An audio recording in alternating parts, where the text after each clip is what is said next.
네, 안녕하세요. 리바이버입니다.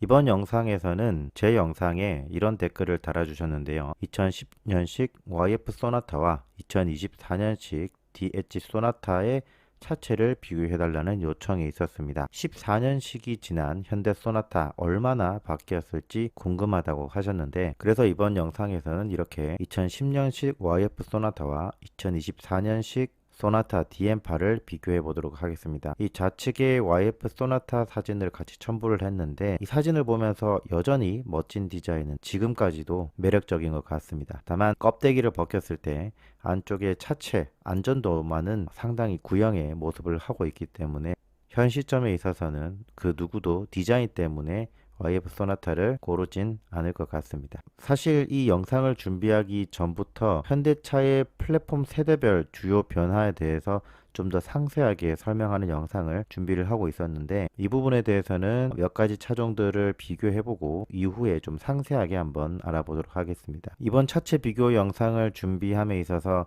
타 차종과는 확연히 다른 부분이 있었습니다. YF 소나타의 경우 지금으로 치면 상당히 구형 모델이기 때문에 우측에 보이시는 DM8 소나타처럼 차체 전체에서 어떤 부분이 일반강이고 고장역강이고 울트라강인지를 구분할 수 있는 것이 아니라 왼쪽처럼 각 부품별로 하나하나 구분해서 일반강인지 그리고 고장역강인지 이렇게 구분하고 있었습니다. 그래서 이번 영상만큼은 각 부품의 명칭을 하나씩 설명드리면서 비교를 조금 더 디테일하게 할 수 있을 것 같습니다. 2010년 같은 경우에는 일반 강이 흰색, 고장력 강은 주황색, 그리고 울트라 강 혹은 핫스탬핑 강이 파란색이었고요. 현 시점에서는 일반 강이 회색, 그리고 고장력 강, 초고장력 강은 파란색, 그리고 울트라 강, 핫스탬핑 강은 빨간색으로 색깔의 차이점이 있다는 점을 미리 알고 설명을 들으시면 될 것 같습니다. 먼저 펜더 에이프런 패널입니다. 이 부분은 앞쪽 휠의 상단에 쇼겁쇼버 마운팅이 적용된 부분인데, 좌측의 YF 소나타와 우측의 DM8 소나타의 펜더 에이프런 패널은 동일하게 쇼겁쇼버 마운트는 고장력강으로 적용이 되어 있습니다. 다만 이 부분에서 의문을 제기하실 분이 있을 것 같은데, 바로 이 부분 쇼겁쇼버 마운트 뒤쪽이 DM8 소나타만 고장력강이라는 부분은 다르지 않냐라고 하실 수도 있겠는데, 다음 부품을 보시면 동일하다는 걸 아실 수 있습니다. 바로 이 카울 패널입니다. 이 카울 패널의 YF 소나타의 좌우측에 붙는 뒤쪽의 부품은 현재 DM8 소나타와 동일한 고장력강을 사용을 하고 있습니다. 자, 다음은 프론트 사이드 멤버입니다. 프론트 사이드 멤버는 차체 앞쪽 하단에 위치한 부품인데요. 여기 이 범퍼부터 해서 차체 아래쪽으로 연결되고 샤시와 연결되는 부분이기도 합니다. YF 소나타와 DM8의 차이점이라고 한다면, 여기 10번 부위, 좌측의 10번 부위가 기존에는 고장력 강이었는데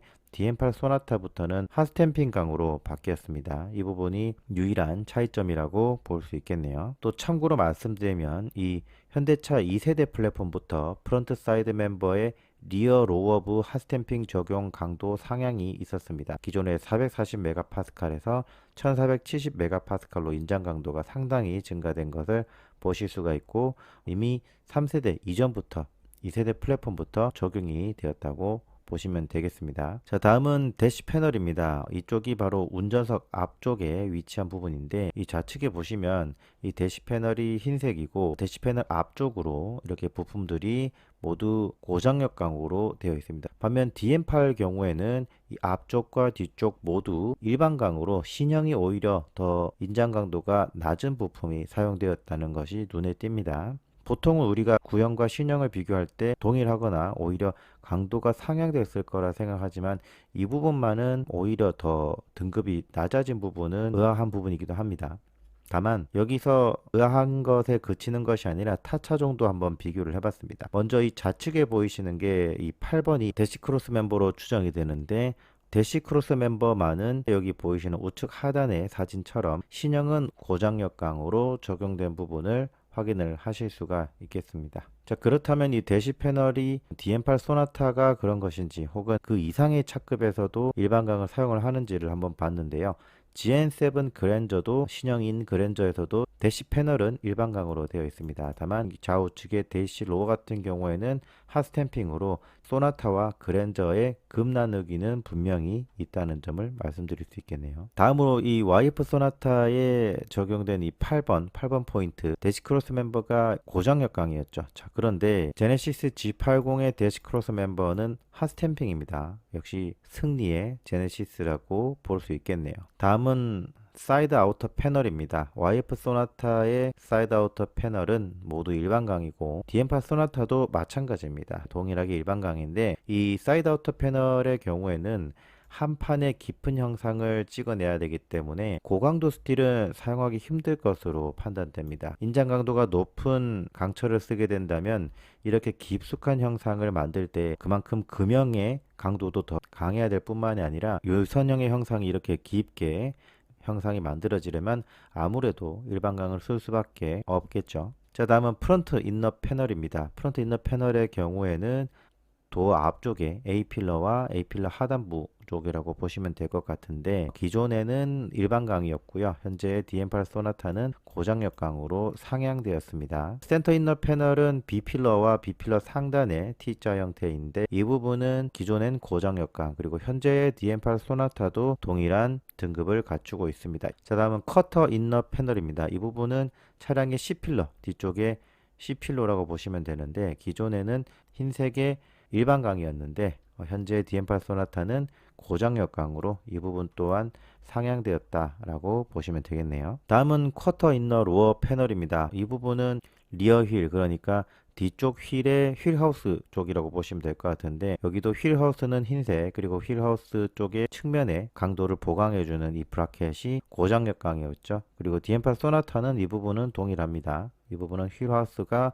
일반광 그리고 여기 브라켓이 고장역광으로 동일한 구성을 보여주고 있습니다. 다음은 루프 패널인데 기존에도 루프 패널은 모두 고장역광이었고 현재 소나타도 모두 고장역광을 쓰고 있습니다. 자, 다음은 센터 플로어 패널입니다. 센터 플로어 패널은 여기 쪽을 보시면 바닥면은 모두 일반광이었고 시트 크로스 멤버 혹은 사이드 실만이 고장역광을 사용을 했습니다. 하지만 DM8 소나타는 플로어 패널 전체적으로 일반광이 아니라 고장역광을 사용을 했고 사이드 실은 기존에는 이 5번의 부품이 고장역광이었는데 현재는 핫스탬핑을 사용해서 측면 충돌에서의 강성도 증가되었다고 볼 수 있겠습니다. 다만 기존의 YF 소나타도 이 뒤쪽 부분에 이런 식으로 두 개의 부품은 핫스탬핑이 적용된 것을 확인하실 수가 있습니다. 자, 다음은 리어 플로어 패널입니다. 리어 플로어 패널은 스페어 타이어가 들어가는 공간이었고요. 스페어 타이어 공간 좌우 앞뒤로 있는 부품들은 이렇게 고장역광이었고